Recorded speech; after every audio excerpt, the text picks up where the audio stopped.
Once upon a time, life appeared straightforward and predictable. Despite being twins, my brother Lance and I were perpetually in competition. Our parents, with their sense of wit, named us Arthur and Lance, like the famous knights of legend, but our bond was far from chivalric. Lance, endowed with an innate charisma and athleticism, constantly outshone me, while I, the elder twin by mere 2 minutes, grappled to secure acknowledgement. It's ironic how childhood dynamics can mold your entire existence. Upon introspection, my marriage with Paige bore striking resemblance to this rivalry, persistently pursuing something perpetually elusive. When we crossed paths, she appeared flawless, intelligent, attractive, ambitious. We crafted a life together, children, a suburban abode, secure careers. However, over time, a vital component seemed absent, transforming our marriage from a sanctuary of love into a monotonous routine. As I hastily left the house, my body succumbed, vomiting profusely. It was not just the remnants of fast food expelled, but also the suppressed pain and resentment I had harbored for too long. The harsh truth of my failing marriage struck me deeply. Paige pursued me outside, shoeless, begging. I dismissed her, shouting for her to depart as I hastily left, the engine's noise masking her voice. In the rearview mirror, I observed her standing there with arms crossed on her bathrobe, expressing concern but not enough to halt me. The understanding that no affection remained between us was more painful than discovering her infidelity mere moments ago. It wasn't a fresh discovery, merely an accepted truth I had evaded confronting. Upon arriving at Lance's apartment, he welcomed me with worry, yet I sidestepped him and sank onto the couch. His disorganized dwelling, littered with dirty dishes and scattered clothes, always irritated me. He was engrossed in video games when I arrived, as usual, Lance-like. "Everything all right, buddy?" he queried, poking me. I disregarded him, and eventually he resumed his gaming. At last, I lost my patience. "Shouldn't you be at work?" he responded without glancing away from the screen. "Shouldn't you?" Watching him play games, my fury intensified. How could he idly play video games while my world crumbled around me? Why did life seem effortless for him when I bore all the burden? I erupted unexpectedly. "Could you please turn off that nonsense? Act your age." Lance shrugged indifferently, persisting with his game. "What's your issue?" he inquired casually. That was how Lance responded to everything. He never seemed ruffled. My temper flared. I seized his controller and shattered it against the wall. "What on earth are you doing, Art?" he bellowed. "What's gotten into you?" "You," I yelled, poking him forcefully. "You're the problem with me. If you have a gripe, leave. This is my space. Go back to your spouse," I spat. Although we had quarreled before, this time was distinct. Driven by rage, I retaliated. Yet Lance, always more powerful, swiftly overpowered me, rendering me unconscious. Awaking, I found Lance on a call, saying, "I'm at a loss over him." Spotting me conscious, he grinned and hurled an ice pack. "Done with your foolishness," I grumbled about his call to Paige. "She's your spouse, it's her job," was his retort. "Reach out to her. Tell her I've abandoned her." "I don't care. I can't chat now." His countenance softened. "Art, what's the matter? You show up here and attack me. What's your business?" Reluctantly, I shared the day's occurrences. The uneasy sensation post-poor meal, opting to work remotely, and the sudden revelation that altered my existence forever. I hadn't anticipated Paige's arrival, and the odd car outside didn't arouse suspicion. Absorbed in reaching the bathroom, I was oblivious that my life was on the brink of a transformation.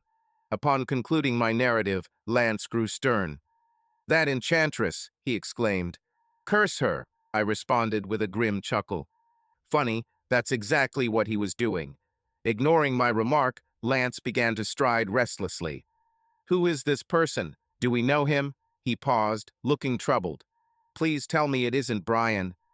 "No, not Brian," but the man looked recognizable. A knock at the door halted us. It was Paige. "He left," Lance said sternly, dismissing her objections. On his return, I offered him a grateful smile, and we spent the rest of the afternoon in silence. Eventually, I knew I had to confront Paige. Avoiding her was merely postponing the inevitable. When I returned home, everything appeared normal, almost as if it had all been a nightmare. But it wasn't. Inside, Paige attempted to speak. "We need to talk," she said. I sighed, remaining quiet. She apologized, but it seemed insincere. More about how I found out than the betrayal itself. I sarcastically echoed her words, mocking her hollow apology. We argued about everything but the main issue, evading the real hurt. At last, I inquired, "How much time has elapsed since our last intimate moment?" She seemed perplexed. "Why do you ask that?" I explained. "It seems as if you were only doing an act of kindness. But that man, he is filled with passion." She remained silent, and I understood my words were intended to provoke her. Yet I desired for her to experience something akin to what I felt. However, she couldn't, because I hadn't been unfaithful. I had kept my promises. After an intense pause, I questioned again, "Still love me, Paige?" Her hesitation was significant. "Yes, but not as before, not any longer." I echoed her words, realizing she no longer loved me. Exhausted, I rose to depart. She gripped my hand. "Don't flee, we must conclude this." I resisted. "What remains to be said? You don't love me." "That's not what I said," she insisted. "I know you're upset and I apologize for it, but you are misinterpreting my words." "Indeed, because you understand me so profoundly," I retorted sarcastically. "When did you cease loving me? Before or after I brought up cheating? I can't recall, maybe it wasn't important enough to mention. You won't make this easier by being thick-headed," I retorted. "I didn't realize how difficult this was for you," came my sarcastic reply. She paused, her patience wearing thin. "You know what, Artie? I should stop apologizing. You'll just twist everything I say." In response, I couldn't help but add another jibe. "Was this your attempt to spare my feelings?" This triggered her. "Yes, I was sparing your feelings. I wasn't going to tell you that you're a dull, overweight man who's inept in bed, or that the last time we enjoyed ourselves was before I got pregnant, but since you insist." Her words hurt. I asked for the truth, but not this brutal honesty. So I fought back. "Well, when your partner lies there like a lifeless doll, what do you expect?" Undeterred, she struck the final blow. "If you'd witnessed me with Derek, you'd understand my demeanor around competent men." Her comments struck a nerve. My self-esteem crumbled, leaving me speechless as her words reverberated in my mind. Observing my response, her anger transformed into remorse. "Artie, I didn't mean it," she apologized, but I departed the room before she finished. The following morning, I awoke in the guest room, feeling dazed and tardy for work. Her words, "dull, overweight man," resounded in my mind as I scrutinized my reflection. Prior to yesterday, I believed my life was satisfactory, content with a steady job, a pleasant residence, and children attending private schools. However, it seemed that wasn't enough for her. She desired someone who wasn't me. As I departed the bathroom, I encountered Paige in an awkward hallway encounter. "I need to rouse Josh," she said. "All right," I replied tersely. We swiftly parted ways, and I was grateful to exit the house. At work, I struggled to concentrate, my mind incessantly returning to Paige and her infidelity. Her comments haunted me. "If you had witnessed me with Derek, you'd comprehend my behavior around a man who is confident." My phone pinged, a text from Paige. "Last night became chaotic. We need to discuss without the trivial squabbles." Irritation surged, but I didn't retaliate. I merely responded, "Agreed. We'll converse tonight." Her response was swift. "All right, see you then." At work, her harsh words lingered, more pronounced as I interacted with a well-built store manager named Phil. Providing him tasks, I couldn't help but evaluate myself, her words reverberating in my mind. Inquiring about his fitness routine, he handed me a gym membership card, advising me to explore it. I tucked it away in my wallet, uncertain if I'd ever utilize it. At home, Paige and I sat in an uncomfortable silence until I eventually questioned, "Why, Paige?" A tear trickled down her cheek. "Because I no longer find you attractive. We've lost the romantic spark." Biting my lip, I queried. "And I'm poor in bed, isn't that right?" She shook her head sadly. I apologize for what I said yesterday. Were you angry? I inquired, yet her lack of response confirmed it. Why didn't you inform me? Why did this persist for so long without our discussing it? I questioned, feeling exasperated. Initially, I tried to rectify the situation, but nothing improved, causing me to assume my dissatisfaction was unjustified. I couldn't fathom it. You never mentioned that I was poor in bed, she asserted. However, I did comment on your weight, she defended. How were you supposed to know that meant you were discontent in our marriage? I countered. I thought it was a temporary phase. Why didn't you make an effort to mend us then? She retorted. I wasn't the one infidel, I asserted sharply. If you were so dissatisfied, why did you not voice your concerns instead of straying? After a brief pause, she softly said, I think we need to get divorced, Artie. Her words reverberated in my thoughts. Though it seemed logical, love often transcends reason. I felt a sudden surge of anger, not just about the infidelity, but because I wasn't the one proposing the separation. I ought to have been the one to terminate our relationship, yet I clung to a sliver of hope. Naturally, you believe so, I retorted sarcastically. After all, forget about the twins. Divorce is simply for sexual gratification, isn't it? Artie, I knew you weren't happy too. Yes, but, I began to argue, realizing it was futile. She had made up her mind, and I needed to depart. This time, she didn't stop me from leaving. As I prepared to go, a final question surfaced in my thoughts. Without turning around, I questioned, who was that man? Derek, she answered. He's the one who works with me. Derek, I murmured, recalling him from an office party 2 years past. We spent quite a bit of time dancing together. On perceiving my implication, she swiftly responded, No, we weren't sleeping together then, I assure you. I sighed cynically. Well, it seems that's something. But you were flirting, right? Why does it matter to you? She asked mournfully. It matters to me, she added with a sigh. Very well. There was some attraction, possibly flirtation, but it was just office chatter. Matters escalated when we began working out together at the gym. Of course, the gym, I grumbled bitterly. That's where you decided to destroy our marriage, isn't it? Because I'm just dull and overweight. Artie, she protested weakly, but I paid her no mind. He's fantastic in bed, isn't he? He makes you sex-crazed. Those were your words. She simply echoed, I'm sorry for what I said. Tired of her insincere apologies, I muttered, whatever, and left. I drove directly to my brother's house. He noticed me immediately and moved aside. Staying the night, he inquired. I nodded. He retrieved a blanket. Thanks, I said. No problem. But don't act like a fool or I'll knock you out again, he teased, retiring to his room. I spread the blanket on the couch, stripped off, and cleaned up. Looking at my reflection in the mirror, I sighed and left the room. As I lay on the couch, I pondered how my life had reached this point. Despite doing everything right, working tirelessly, and remaining loyal, I found myself sleeping on my brother's couch, as if it was me who had made a mistake. Sleep evaded me, with my mind repeatedly playing scenes of Paige and Derek, not only in bed, but also at the gym and work, laughing and flirting. These memories caused more pain than what I saw in the shower. Had they ever discussed me or compared us? The thought cut deeply. Eventually, I drifted off to sleep, only to be awakened when Lance began preparing for work. He consumed a yogurt while standing in the kitchen, giving off a college student vibe. I bit my tongue. After all, I was staying with him with no definite plans to leave soon. Are you going to work today? He questioned. I'm not sure. Maybe, I responded. He nodded and finished his yogurt, imparting one final piece of advice before departing. Art, don't let that woman turn you into a sad loser. Move on.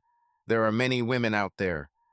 I remained silent, his words, though well-meaning, seeming clueless. He viewed my predicament as yet another breakup, oblivious to the distinction between my 12-year marriage and his brief romantic encounters. Life had always been simpler for Lance. He possessed good looks and charisma, while I labored diligently for everything. After a week, I felt the need for some distance from Lance.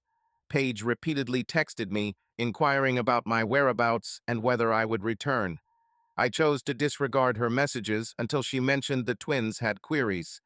The realization that I needed to confront the children compelled me to return home. Initially, I intended to go when the house was vacant. However, upon arriving at the driveway, Paige's car was already parked there. Inside, I discovered her in the bedroom, packing my belongings. "You've returned," she said. "What are you doing with my things?" I asked. "I wasn't certain if you would come back, so I started gathering your items to spare you the trouble," she explained. "You knew where I was, Paige." "You abandoned me to take care of the kids alone," she retorted. "Do you recall why I departed initially?" I inquired, taken aback. Following a brief interlude, she conceded, "All right, it's my mistake. I was in the wrong for being unfaithful, and you have every reason to feel upset." I posed an earnest question, "Did you ever truly love me?" To which she responded, suggesting transformation. "Yes, and I do in a sense, but love has shifted." Recognizing there was no recovery, I stated, "I'll transfer my belongings to the guest room." She nodded mournfully. In an attempt to ease the tension, I joked, "I'm purchasing a new bed for that room." She smiled. "Ah, the uncomfortable bed to prevent Lance from overstaying," she quipped back. "Indeed, that plan didn't work out as planned," I chuckled. In silence, we moved my possessions. A tacit agreement was reached. The remainder of the day passed in frosty politeness. That night, we gathered the twins to share our situation. Watching them grapple with the news was nearly unbearable. I could hardly bear to look at Paige, knowing she was the source of this torment. For the ensuing weeks, life wore on. I sought legal advice and was informed that a year apart would be necessary before filing for divorce. We reached an arrangement for separation following contentious debates over the conditions. Paige advocated for dating, while I was firm about maintaining distance from the children during this period. 2 weeks later, I relocated to a fresh apartment. In the aftermath of moving out, life felt desolate. One day, confined within my vacant residence, a gym advertisement that Phil had suggested caught my attention. Intrigued, I decided to explore it. Upon arrival, I felt out of place, but Naomi, the manager, welcomed me cordially and persuaded me for a tour. Reluctantly yet inquisitively, I agreed. During the gym tour, Naomi showcased the facilities, but what captivated my attention was a wall displaying before and after photos. She indicated one picture and said, "This was me when I first joined." I was amazed. Her initial photo depicted her at approximately 200 pounds. She elucidated, "I had gained significant weight during pregnancy. My husband gifted me a treadmill for Christmas, which I initially disliked, but it motivated me to bring about change. Under my brother-in-law's guidance, I shed more than 75 pounds." This statement left me astonished and impressed. "Don't worry, Arthur," she reassured me. "Remember, we all begin somewhere. Perhaps one day your success story will grace these walls too." Her encouraging words motivated me, prompting me to enroll in the gym. I kicked off my journey with their beginner program, learning the equipment and receiving workout tips from a trainer. Then, I scheduled weekly one-on-one sessions with a personal trainer named Manny every Wednesday at 8 a.m., creating a tailored exercise regimen.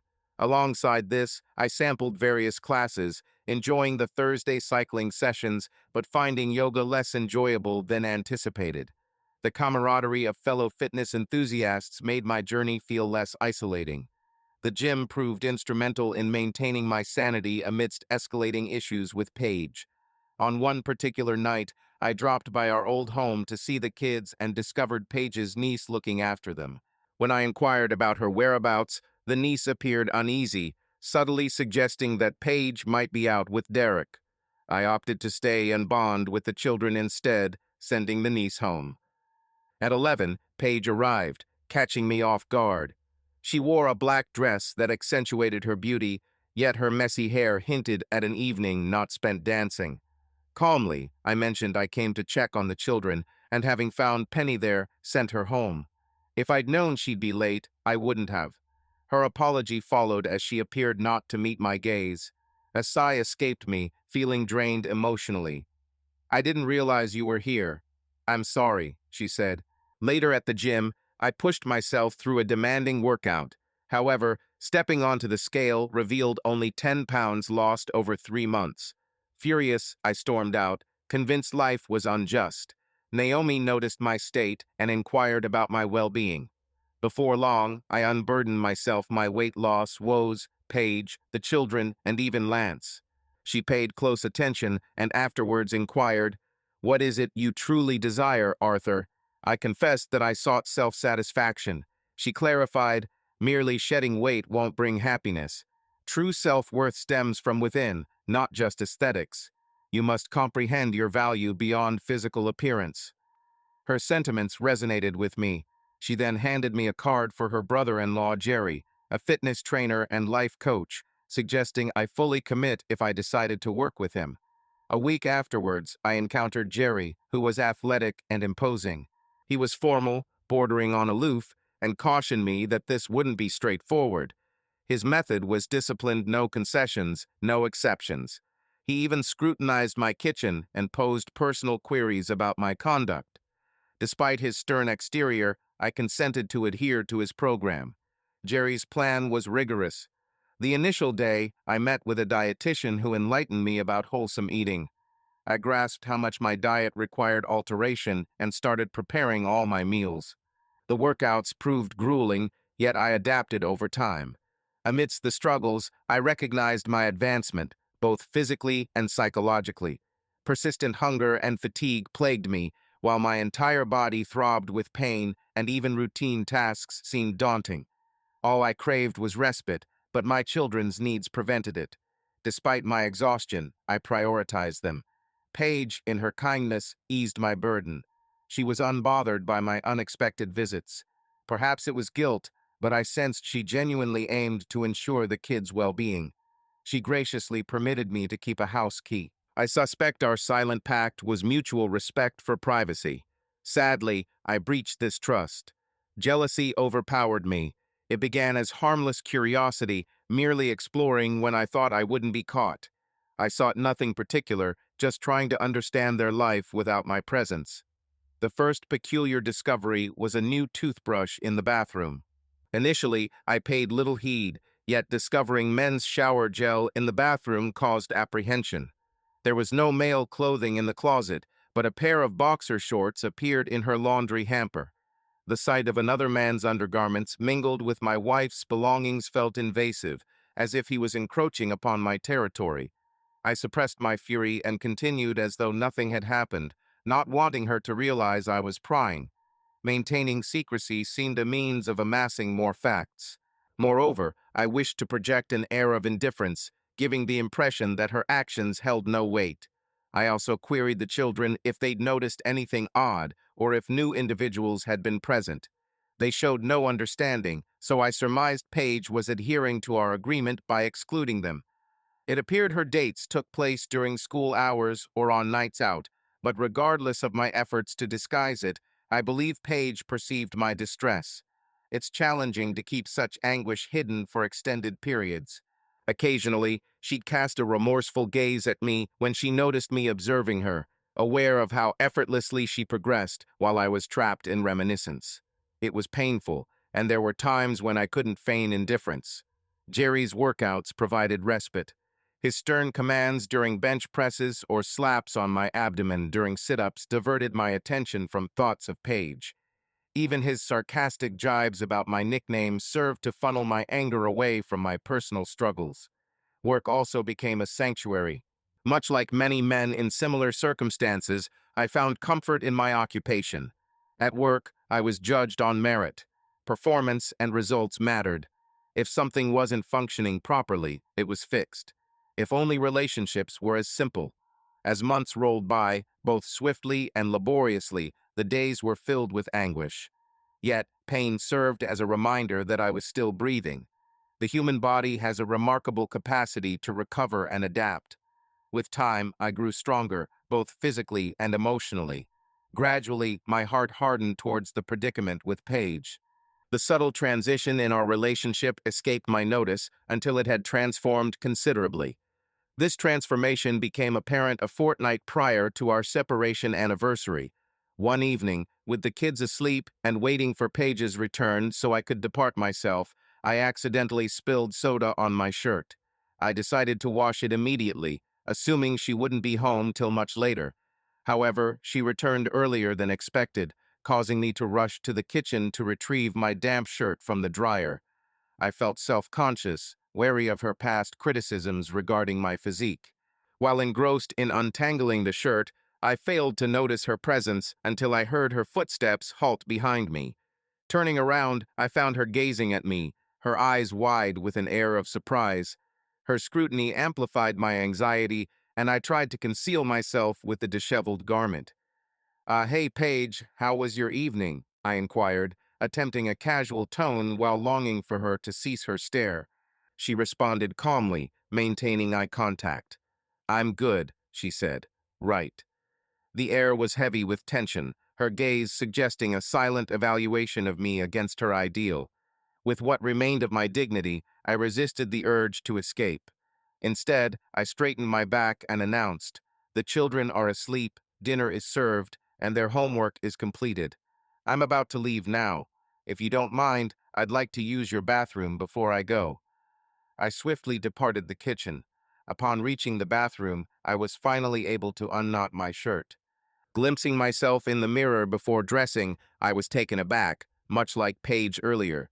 My apartment possessed a minuscule mirror barely sufficient for shaving, so I had paid little heed to my appearance.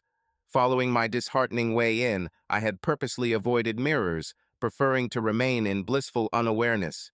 However, this mirror stretched across the wall above the sink, revealing my entire upper body. The reflection left me speechless.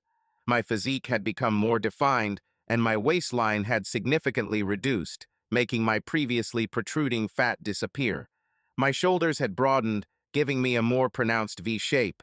Though I wasn't yet fit enough for a fitness magazine cover, I certainly looked better than the unfit version of myself I was accustomed to. For the first time, I saw an appealing man looking back at me from the mirror, and that man was me. Could it be why Paige had been staring at me? Perhaps she wasn't repulsed. Perhaps she was attracted. That moment in her bathroom marked a turning point for me. It was the first time I felt truly worthy. As I walked past her and casually said goodnight, her eyes lingered on me, but this time I didn't shy away from her gaze. Instead, I accepted it, pretending not to notice as I feigned indifference. "Good night, Artie," she replied softly. With a newfound self-assurance, I exited the door with a touch of swagger. Since my time in Paige's bathroom, I became more mindful of the transformations I underwent unknowingly. I consistently assessed myself against my initial state. There were noticeable alterations, such as my clothing fitting differently, my dress shirt collars no longer squeezed around my neck, and my waist size reduced from 44 to 36. Other modifications were subtler, yet still gratifying. I found it easier to bend down and stand up, lace my shoes without straining, and enter and exit the car effortlessly without groaning. When Jerry saw me next, he recognized the shift in my demeanor. The exhaustion abated, the weights felt lighter, the treadmill seemed less intimidating, and my vitality surged. I even began to frequently assess myself during workouts. Jerry discerned this and playfully taunted me. "It appears someone has finally acknowledged the outcome of their labor," he quipped. I chuckled. "Indeed, you've got me." "Feel free to admire yourself," he said, making a dramatic exit. "Aren't I blocking your path handsomely?" I replied, chuckling so vigorously I had to pause my workout. "Not at all," I assured him, "though it's appreciated that you asked." I added, with a wink, "I'd never want to obstruct love at first sight." For the first instance, Jerry referred to me as Your Highness without his typical sarcasm, which felt refreshing. It was pleasant to banter with him for a change, as he often exhibited a harsh demeanor. A noticeable difference I observed was in people's behavior towards me. They appeared friendlier, maintained eye contact longer, and smiled more frequently. Admittedly, it wasn't an unwelcome observation. Beauty does seem to warrant favoritism, regrettably so. It struck me that even Paige wasn't exempt from this phenomenon. Since that evening at her place, she had become more attentive, smiling more, and even subtly gestures that seemed flirtatious. She ceased treating me with sympathy and instead showed respect. Matters culminated on our separation anniversary. I consulted my attorney and approved the preparation of divorce documents. I wanted them ready so that Paige and I could move forward. Instead of serving her with papers, which felt impersonal, I decided to hand them to her personally. Our relationship was in a positive state, and I believed that the end of our marriage deserved as much respect as its beginning. That evening, I found her upstairs preparing, possibly for another date. She stood in front of the mirror putting on earrings. I tapped on the door frame to get her attention. "Ah, hi, Artie," she said, turning around. She opened her arms and asked, "How do I look?" "Hi, Paige, you look beautiful, but I'm sure you already know that," I responded. Her eyes did their usual sweep over me. "No, just trying on clothes to see how they fit. Don't you remember this dress?" On closer inspection, I started laughing. "Isn't that the dress I bought you for your birthday? What was it, 8 years ago?" She smiled widely and laughed along with me. "9 years ago, you recalled, I admired an item in a window and mentioned my liking. You stated we couldn't afford it, unaware that you'd recently received a promotion. That evening, you returned home with the item and the news, leaving me surprised and happy." "I remember," I said, smiling nostalgically. "We celebrated at the new Italian restaurant." You added tenderly, "That night is also when we conceived the twins." Memories of our closeness filled me, but they swiftly turned somber. I envisioned myself striving to please you, only for another man named Derek to invade my thoughts. Although his face was not clear in my memory, the thought of him haunted me. The air in the room seemed thick with unspoken tension. I pushed aside these thoughts and casually said, "I have something for you." I placed a manila envelope on the bed, and your expression grew ominous as you looked at it. "Impressive, you didn't seem to delay completing that," she remarked sarcastically. "Actually, it took me a year," I quipped, trying to inject some humor. But she remained unmoved, turning back to the mirror with an impassive countenance, as if the documents meant nothing. "I'll examine them when I have time," she retorted coldly, brushing me off. I exited the room, baffled by her response. I hadn't anticipated a celebration, but I thought she'd at least be relieved to initiate the process. I located Josh first, engrossed in video games in his room. "Has your homework been completed?" I demanded sternly. He reacted swiftly, guilt etched on his face. "Nearly," he mumbled, averting his gaze. Observing my expression, he added, "I'll wrap it up now." "Good decision." He grumbled as he shut off the game, but I feigned ignorance of his mutterings. "At times, it's wiser to retreat before having to correct your children for trivial matters." Next, I found Ollie in the living room, leafing through a photo album. Recognizing the cover, our wedding album was in sight. No queries about assignments were necessary, as she was consistently organized. Sitting beside her and wrapping an arm around her, I inquired, "Hey, sweetheart, what are you gazing at?" To which she responded, "Just your and Mommy's wedding photos." She lingered on one picture featuring us in our tuxedos. "You appear exactly the same, especially since you shed those extra pounds. You look quite dashing now," she observed. I playfully teased, "So I wasn't appealing before." We laughed as she attempted to retract her words. After some time, I let her off the hook. "Just joking, thanks for the compliment." She grinned and snuggled closer, but her countenance soon grew grave. "Will Mommy and you ever reconcile?" I sighed, regretting the impending discussion. "No, dear, I don't believe so," I replied truthfully, recalling the divorce papers on Paige's bed. "Why not?" she inquired. "Sometimes grown-ups find they can't stay as a couple, but that doesn't mean we don't feel affection for you." She questioned me, discerning my efforts to make the truth easier on her. "We still care about each other, just not in the way of husband and wife," I said. "This is why we must separate, but we'll remain friends." Allie looked sad, turning her gaze away. I kissed her forehead, but it felt insufficient against the weight of her inquiries. Explaining divorce to a 9-year-old can be difficult. To them, love means staying together. Why can't things just be simple? I used to think they could, but then Derek came along. I could feel someone behind me and turned to see Paige leaving. Later, I wondered if Ali had heard our conversation while we looked through the photo album. A few nights later, I chose to attend my weekly biking class. I hadn't been for a while since starting with Jerry, so there were some new faces there. I noticed her and cycled beside her.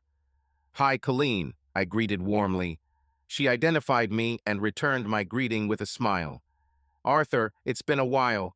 I nearly didn't recognize you. You've lost weight. You decided to exercise with us now.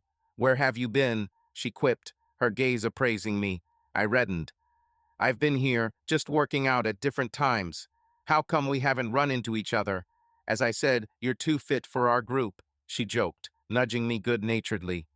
"Rest assured, you're definitely not overweight," I replied, stealing a glance at her. Caught staring, I felt bashful, uncertain whether to apologize or act as if nothing happened. Fortunately, the instructor began class, sparing me further discomfort. Later, as Colleen passed by me, she gently touched my shoulder.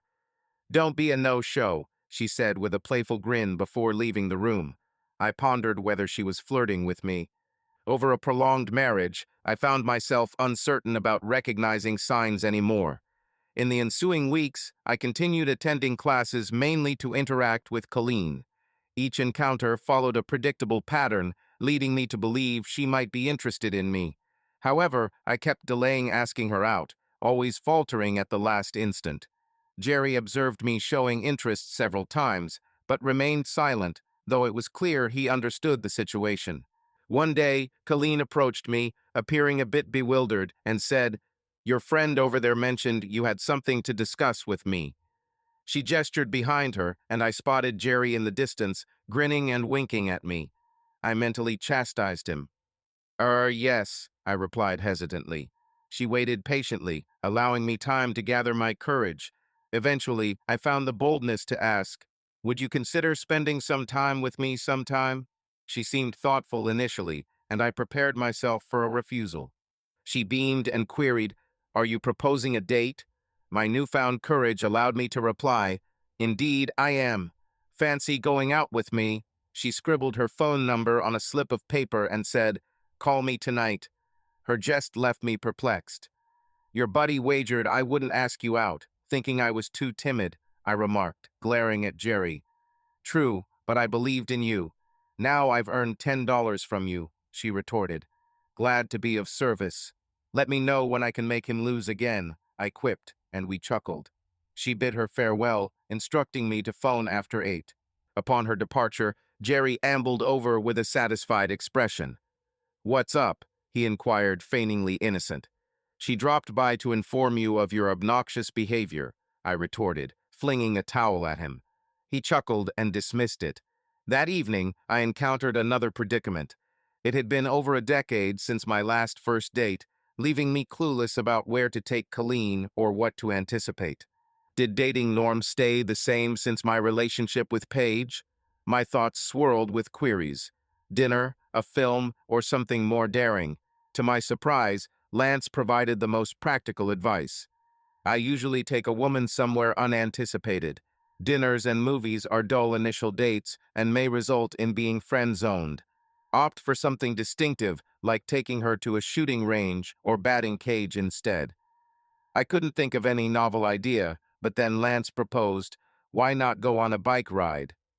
"Haven't you encountered her in a biking class?" I inquired from Colleen, and she was enthusiastic about the notion. So, that Saturday, we loaded our bikes into my SUV and journeyed to the trail.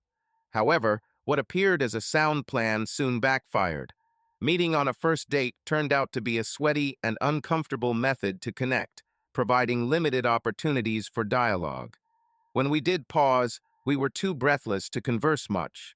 Concerned that the date was disappointing and Paige's jibe about my being dull reverberated in my thoughts. Suddenly, an agitated child approached us, babbling incoherently. We attempted to soothe him, but his distress prevented any sense from his words. Eventually, he motioned for us to follow him. Upon reaching the location, we discovered a man clinging desperately to someone hanging precariously over a cliff. "They're over there. Please help them," the boy exclaimed. My reflexes took over. "I'll get him. You two assist the child," I instructed the others. Colleen held back as we rescued them. Watching the son embrace his fatigued father was profoundly emotional. The father murmured something to his son before losing consciousness. Colleen had already dialed emergency services. When paramedics arrived, we attempted to revive the man, but were unsuccessful. The EMS took charge while the police questioned us. Before departing, I found a cell phone on the ground, presumably belonging to the man. Handed the phone to the police after contact Kara wife, labeled as wife, informed her earlier. Thought the date was spoiled, but Colleen was delighted. She exclaimed, "Oh my God, you saved that man and his child. You're a hero," tried to lessen it. It was all three of us involved. But she refused, insisting, "You acted without hesitation. That was the bravest thing I've ever seen." Date concluded with a passionate kiss and a promise for a second. On our second date, we followed a more conventional path, discussing our lives. She had 2 children, one in high school. The date ended with us kissing on her porch. Things were progressing well until the third date on Valentine's Day. We went to see 50 Shades of Grey, and it seemed to ignite something within her. When we returned to her place, she suggested her kids were absent and invited me in. Her intentions were clear, but as things became intimate, all I could hear was Paige's hurtful remarks about my inadequacy. Overwhelmed by tension, I had to step away. "I'm sorry, Colleen. I'm not prepared," I stated, bracing myself against tears as I hastily departed her apartment, leaving her puzzled. Subsequently, I made an effort to shun the gym, or at least attempted to distance myself from her. Facing her after the incident was unbearable. I clung to Jerry during workouts, averting my gaze and feigning ignorance of her presence. Despite its childishness, it was the only means I could think of to sidestep embarrassment. The predicament stirred dormant insecurities that Paige had instilled. In my mind, whenever I observed Colleen conversing or laughing with someone, they were deriding me. These thoughts intensified my isolation, and my workouts deteriorated. Jerry detected this and was displeased. "Snap out of it, King Arthur," he scolded when I cut short my treadmill session. "Not feeling well today?" he joked cruelly. His harsh words pushed me to the brink. "Keep your distance, Jerry. I've had enough." "I'm not feeling up to your antics right now," was what slipped out. Instantly, I wished I hadn't said it. Trying to make amends, I explained, "I've got a lot on my plate. I could use some space." He shot me a frosty glare and retorted sarcastically, "So you want a break, and I should call you when you're feeling better."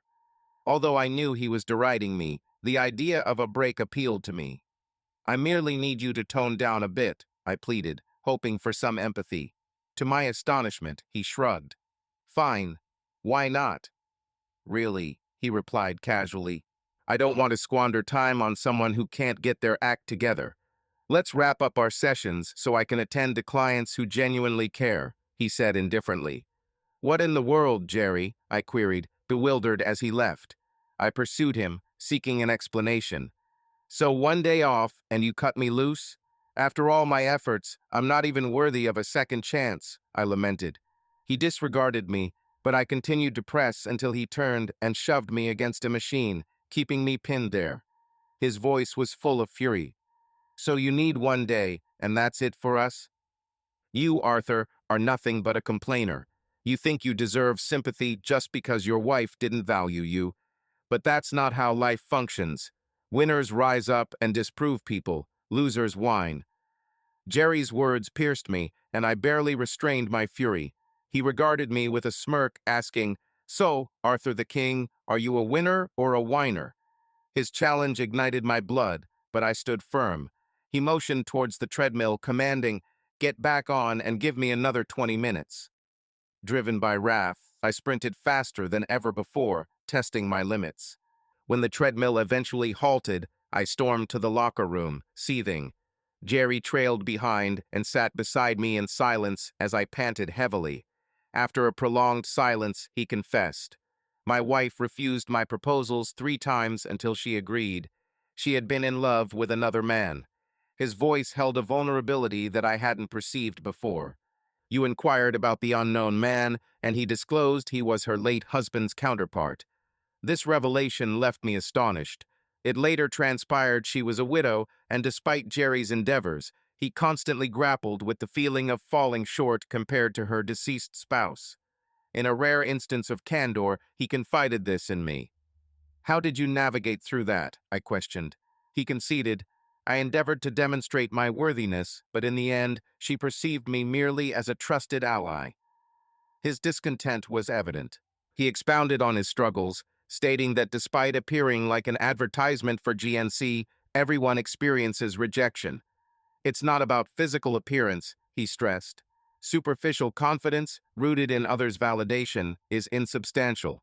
True value resides within." Subsequently, he imparted the wisdom he acquired. "If you've given your all and it still isn't sufficient, it's not you, it's them." Her rejection didn't diminish my worthiness. It merely signified her inability to recognize the value I offered. His narrative altered my perception of him. He was more than just a stern coach. He was a human being dealing with his own hardships. He recounted that after ending things with his current spouse, she eventually recognized her loss and worked to reunite with him. They have been contentedly married for 5 years, yet he continued on this path. He referred to the 80-20 rule, stating that individuals often underappreciate the 80% they possess while chasing after the 20% lacking. He perceived me as being 80%, and he didn't want me to overlook my blessings either. "I challenge you," he stated, "because I don't want you to feel complacent." He emphasized that I wasn't a pitiful man requiring sympathy. Instead, I possessed strength, resolve, and integrity. Once I cease judging myself by my wife's perspective, I will recognize I am King Arthur. Act accordingly. Afterward, I took a shower, allowing the warm water to relax my tired muscles. Jerry's words echoed in my mind. He was correct. I had dwelled too long on others' opinions of me and measured myself against Lance, who everyone else did as well. I held Paige's opinion that I wasn't worth fighting for, finding my value at work only valid when recognized by others. Life, however, is not as straightforward. There's no equation for self-worth. One must believe in it, regardless of external validation. I needed to disregard Paige's hurtful words and move forward. Weight loss wouldn't resolve that issue. It had to stem from within.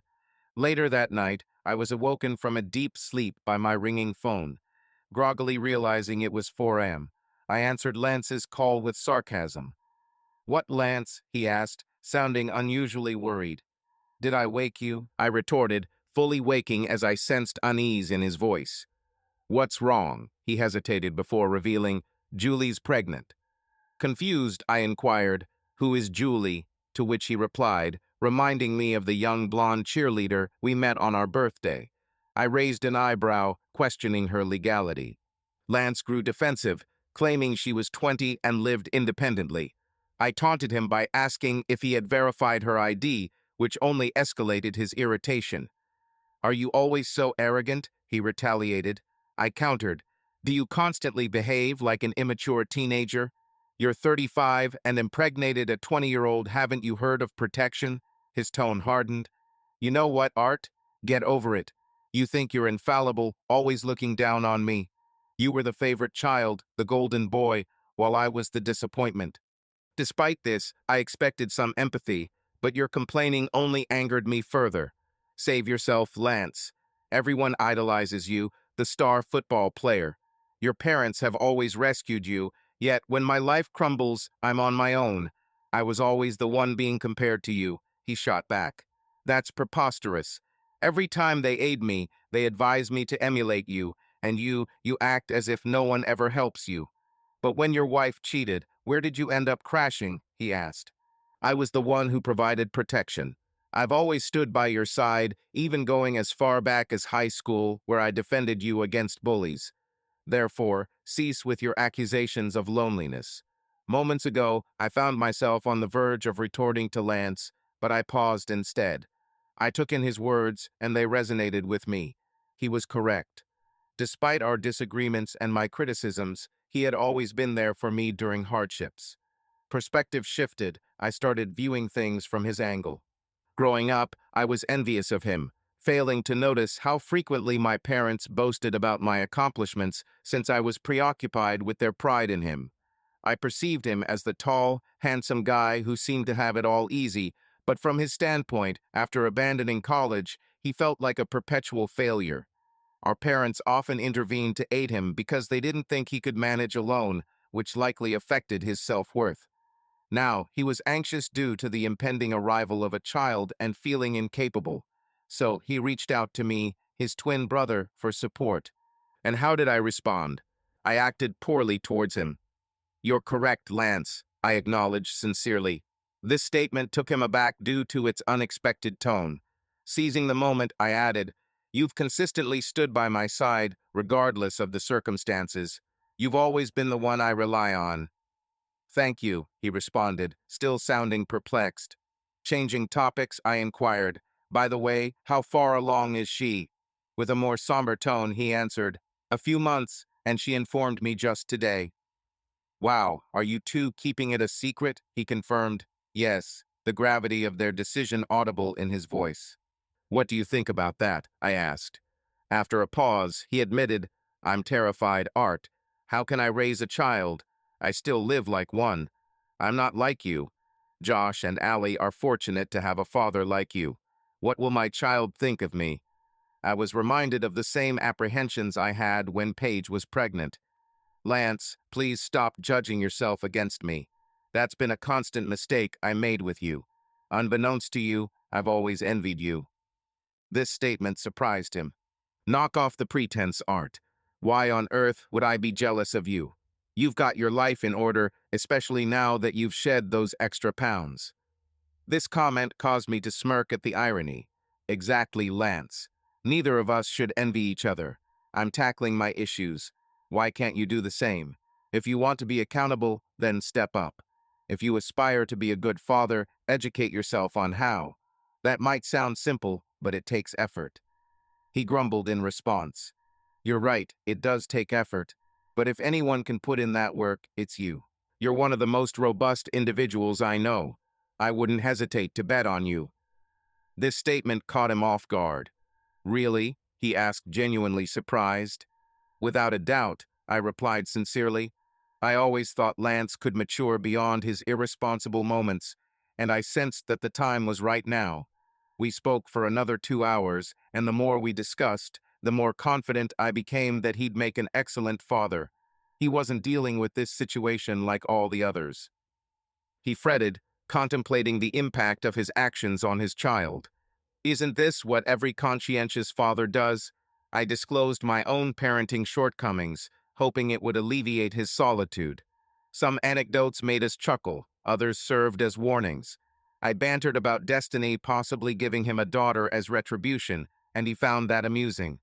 I vowed to support him in whatever capacity he required, and I was sincere. By the time we ended the call, dawn was breaking. Some transformation occurred within me during that discussion. I matured slightly. I no longer harbored resentment towards my brother. It wasn't because I understood he felt as envious of me as I was of him.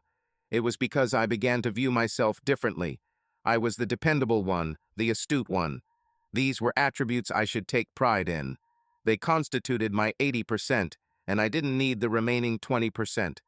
I was content being who I was.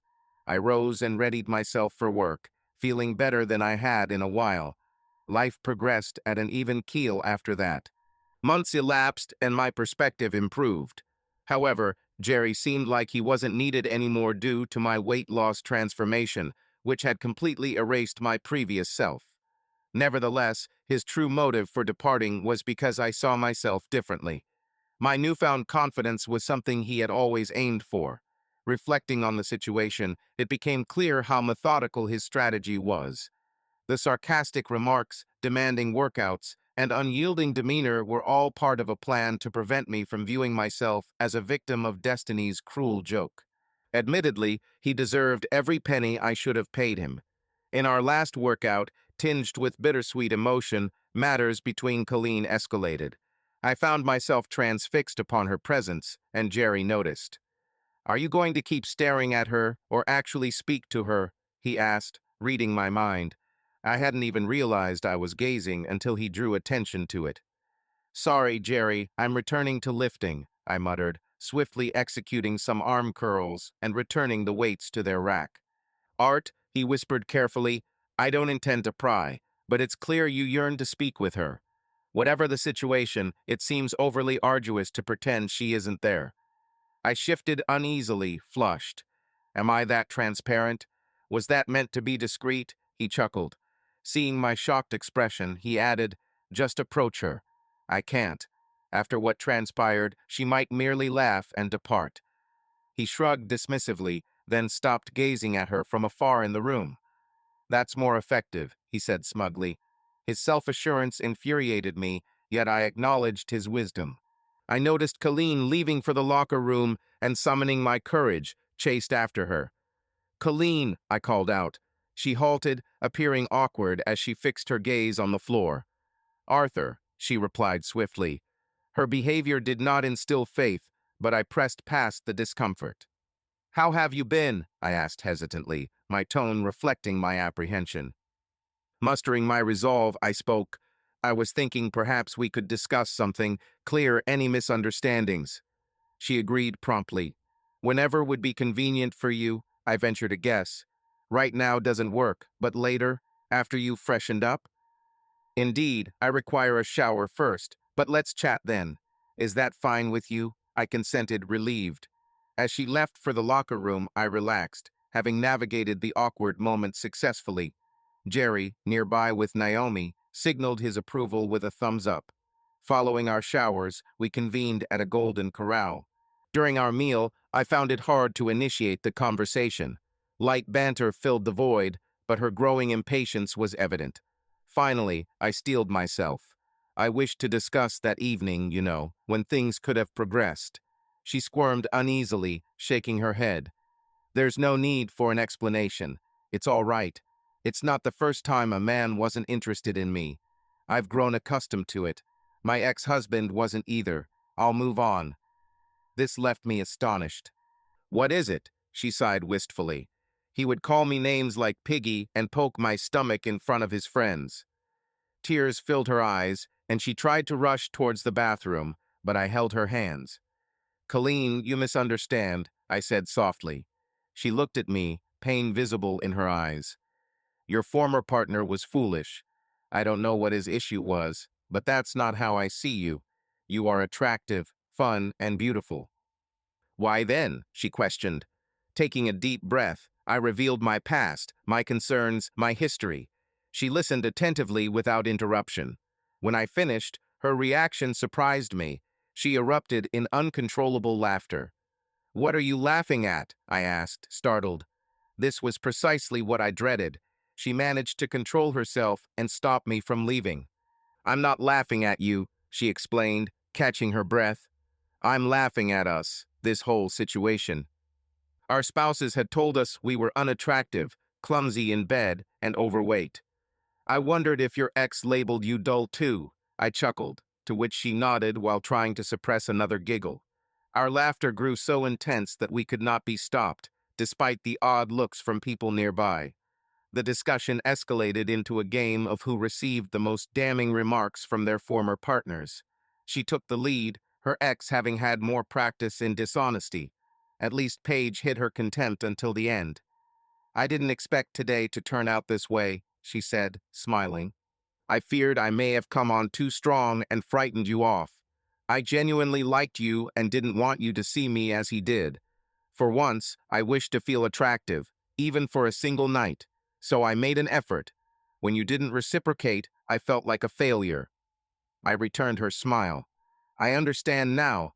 In trying not to be what Paige said I was, I ended up proving her correct. Speaking with Colleen feels different." It was reassuring to confide in someone who had experienced the same rejection. I didn't feel as lonely anymore. "What would two alleged bedroom failures do together?" I quipped jokingly. "Embrace it," she retorted, grinning. Then, with mock solemnity, she said, "Hi, I'm Colleen, and I struggle in the bedroom." "Nice to meet you, Colleen," I managed to say, suppressing my laughter. As we sat together, I came to understand our shared experiences. Despite life's adversities, it occasionally offers unexpected goodness if one is open to it. How about this? I proposed. Let's forego trying to prove our exes wrong. Let's go out again. No obligations, no goals, just have fun and get to know each other. She returned a warm smile. I like that. No obligations. Just fun. Then she winked, adding with a mischievous smirk, and if we happen to spend the night together, well. I almost toppled from my seat laughing, but her words ignited something within me. I felt more at ease and connected with her. If something occurs, so be it, I quipped, crossing my fingers. We tapped our glasses together in a toast, oblivious to an acquaintance observing us. By the time I realized she had departed, I wouldn't discover this until weeks later. Why does Paige complicate everything? I pondered as I stood in her bedroom threshold, trying to maintain my composure. Each step forward was met with another impediment. She was procrastinating on signing the divorce papers, which was infuriating. We'd discussed it several times, but she would dismiss it as if it held no importance. Her nonchalant demeanor enraged me. I was exhausted by being tethered to her. Even when I attempted to move forward, her words continued to haunt me. I desired her out of my life, but as usual, it had to transpire according to her whims. Paige, what's the issue? I inquired impatiently as she sat in bed, applying lotion as if I didn't exist. She had the audacity to seem smug in new lingerie that presumably her boyfriend bought for her. She stated dismissively, I can't endorse papers without a legal expert checking them first. You've left those documents on your dresser for over a month, making it impossible for my lawyer to examine them if I don't possess them. As of now, I haven't managed to find a lawyer, Artie. Once I do, I'll give them to him. Try to remain composed, you might awaken the children. She appeared frustrated. Why haven't you secured a lawyer yet? Her expression suggested surprise at my tone. I didn't assume you'd simply present me with papers. We were supposed to discuss it first. I believe we touched on all aspects when you referred to me as an obese, uninteresting loser in bed. She started preparing for another round of the same recurring argument as, Artie, she whined. Tired of this continuous debate, I redirected the conversation. When do you intend to hire a lawyer? Have you at least been searching? Instead of answering, she redirected the question towards me. Why this sudden urgency? You appeared indifferent earlier. Are you joking? You were the one who initiated the divorce. You found me so unattractive that you pursued other relationships. Now you're getting what you wanted, and yet you're making it tough on me? Why? Her arrogant demeanor softened. I'm not trying to make this difficult for you, she said sincerely, and perhaps she was speaking the truth. She hadn't intentionally made things harder during our separation, but trust was scarce. Then sign the divorce papers. They're as fair as I can make them, she hesitated. I just think we should discuss things first. No, Paige. There's nothing left to talk about, I retorted, my patience depleted. She fell silent. Recognizing that yelling wouldn't resolve anything, I took a deep breath. Listen, I'm not trying to take advantage of you. I'm just trying to move on. But I can't do that with the burden of our marriage hanging over me. It's too much. I didn't intend to be so candid, but the words slipped out. Upon seeing her eyes brimming with tears, I felt a pang.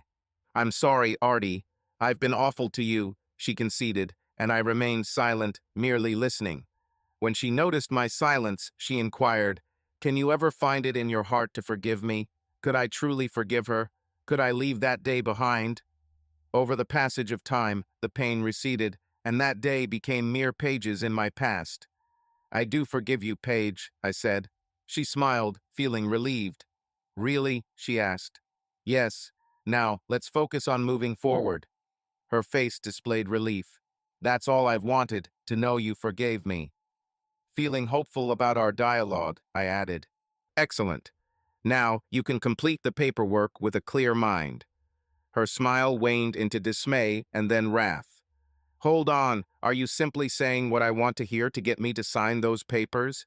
This question took me aback. What? She advanced towards me, the aroma of eucalyptus lotion strong.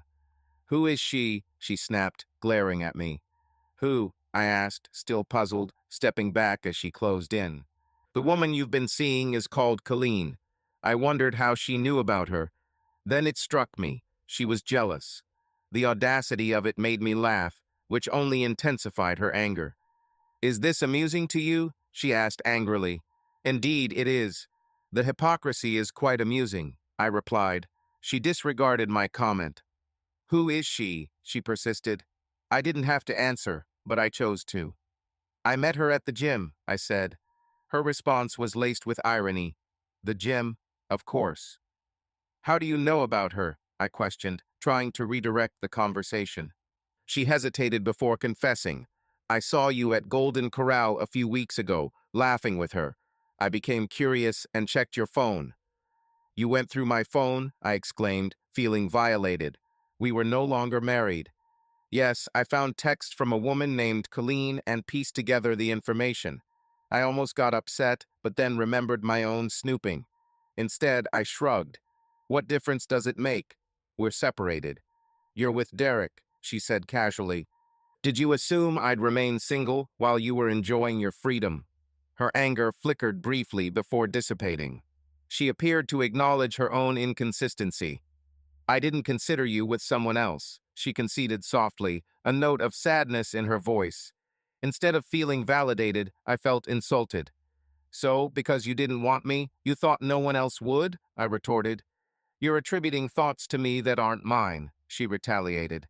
"Your behavior does the talking for you," I shot back. She almost argued, but held her tongue. In a softer voice, she admitted, "Artie, you're right. I didn't think another woman would be interested. But now that you've lost weight." She left her sentence incomplete, yet the meaning was apparent. When I was overweight, she had no concerns about other women. Now that I'm slim and attractive, it became an issue. Regrettable.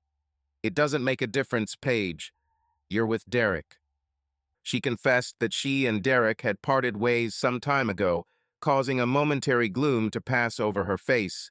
She attempted to speak lightly, yet her countenance betrayed her true feelings. At a loss for words, I chose not to gloat or feign empathy. Instead, I inquired, "Why did it end?" Her eyes seemed yearning to release pent-up emotions, but she held back. "People encounter each other, share moments, and then it concludes," she said with resignation. She sighed, collapsing onto the bed, fixating on the floor below. "We were meant to," I murmured softly, realizing my mistakes soon after. "Yes, we were," she concurred, her eyes shimmering with unshed tears. "But along the journey, we lost our bond. It devolved into chores, expenses, and labor." A tear trickled down her cheek. "I made a mistake, and now everything's fallen apart. The twins are suffering, and I'm left staring at old photos, longing for the past. Derek wasn't the issue. We were. He was merely a manifestation of the underlying problems in our marriage." I moved to sit next to her. She admitted faulting and regretted letting things drift apart, yet emphasized the need to proceed now. Her gaze towards me conveyed an unfamiliar intensity, as if she was rediscovering me. After a deep breath, she grasped my hand and declared, "I erred in abandoning us, you." "Paige," I attempted to disengage, but she held firmly. Her eyes seemed to probe the depths of my spirit, displaying a tumult of feelings. Suddenly decisive, she seized my face for a kiss. Familiar hands now pushed me onto the bed. "Paige, what are you doing?" I inquired, bewildered. "Artie, don't speak. Just experience this with me," she whispered, flashing a sly smile as she kissed my neck. I almost succumbed, but Derek's image surfaced in my mind, reminding me of our shattered relationship. "No," I stated decisively, gently repelling her. She tumbled back on the bed, startled. "Artie, no." But I interrupted, leaping up as if the bed was ablaze. "This can't continue, Paige. I'm not your alternative choice. You can't reappear when things go wrong with your boyfriend. You discarded me, and you can't reverse that decision now." She remained quiet, lost in thought. Afterward, in a gentle tone, she inquired, "Do you still have feelings for me?" Caught off guard by the question, I hesitated. Despite everything she'd inflicted upon me, my response should have been clear, but it wasn't. Seeing my hesitation as a glimmer of hope, she moved towards me, taking my hands. Be truthful with yourself. Let not pride be your guide. I contemplated our past, the dates, the marriage, the birth of our twins.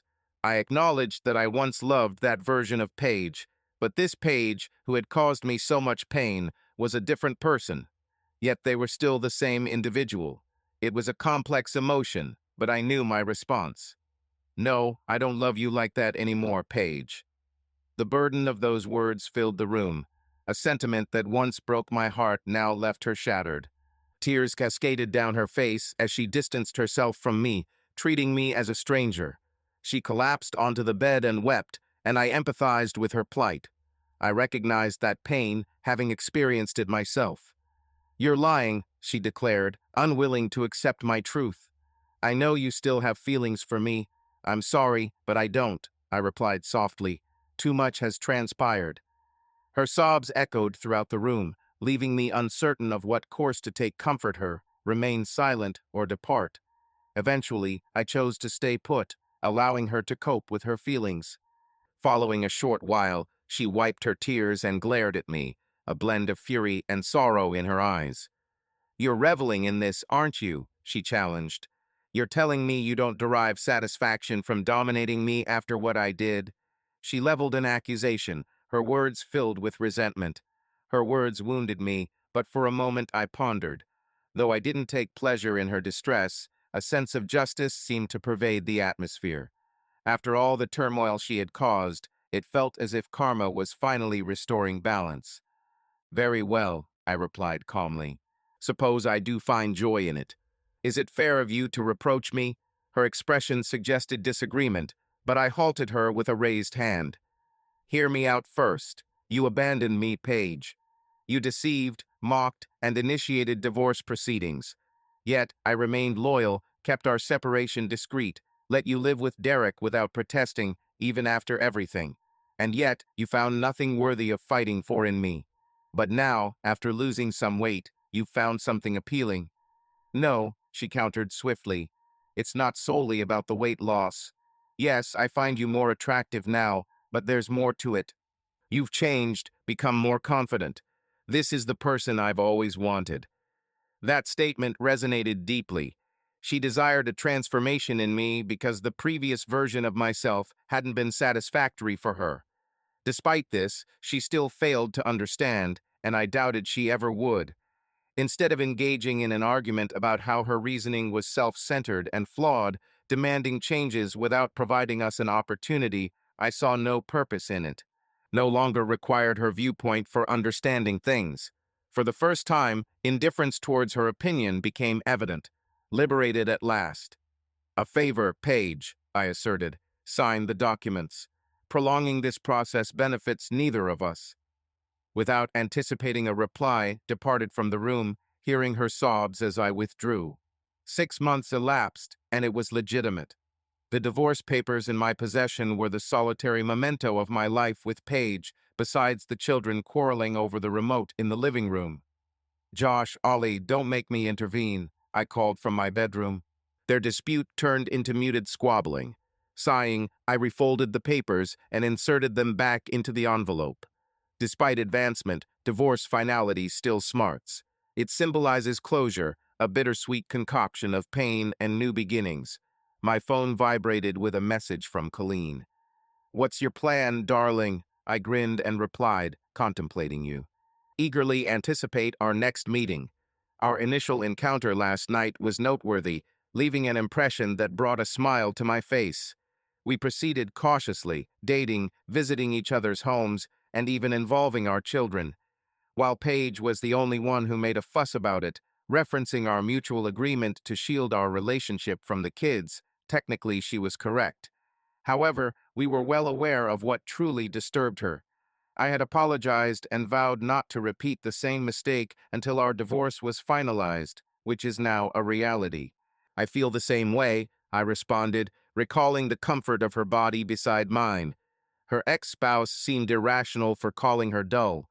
Later, I dropped the kids off at Paige's. Her swollen eyes hinted at receiving the divorce papers. We exchanged fleeting glances before the children's chatter drew her focus. She managed a faint smile and closed the door. On my way to my brother's place, I pondered life. Recently, I've been spending more time with Lance, helping him cope with a major life shift. Today was Julie's baby shower, and although Lance wished to attend, he felt awkward being the sole male guest, so he asked me to accompany him. I adjusted my plans to support him. Upon arrival, my mom welcomed me warmly. "Hey, Art," she exclaimed, introducing me as her other son, the newly single one, causing me to blush as the room applauded. After delivering my gift, I located Julie on the couch. "Hey, future aunt uncle, how's my nephew?" I joked. She chuckled. "We haven't found out yet. It could be your niece." Lance interjected, "It's a nephew," and I playfully teased him about karma, possibly suggesting he'd have a daughter instead. As the shower concluded, I stuck around to assist with cleanup. My mom observed me thoughtfully before saying, "You seem different lately. I can't quite put my finger on it, but I find it appealing." "Thanks, Mom," I responded. She went on saying, "Upon learning Julie was carrying Lance's child, I became concerned about him. He's unlike you. Your well-being was never a concern. But Lance, he's unique. Mom, don't underestimate Lance. He'll be all right," I comforted her. She smiled, eyes brimming with tears. "I understand. I'm proud of both of you." She gave me a tight embrace. Upon Lance's return, the cleanup was almost complete, and I departed, eager for my date with Colleen. As I got in my car, the blinding sunset made me lower the visor. In the mirror, I saw myself not merely a man who lost weight or enhanced his appearance, but an accountable, caring, intelligent, diligent, and good father. The reflection showed me a man who truly aspired to be good and exerted efforts towards it. That was the real man in the mirror.